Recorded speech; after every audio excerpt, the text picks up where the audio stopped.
In this video, I'll be showing you how to make your display larger on your iPhone and make the screen bigger. It's a very simple method, so if you find this video helpful, be sure to drop a like and subscribe.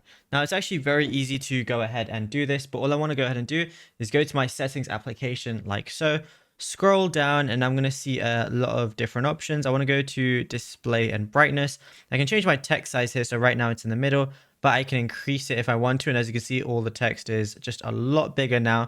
But I could also I can have that at that, scroll down, and I can see the always on display. I could have that on, and then, I can really change anything. So if I want bold text, I could go ahead and do that as well. Yeah, so it's up to you how you want to do it. But yeah, it's as simple as that. Now, if you found this video helpful, be sure to drop a like and subscribe.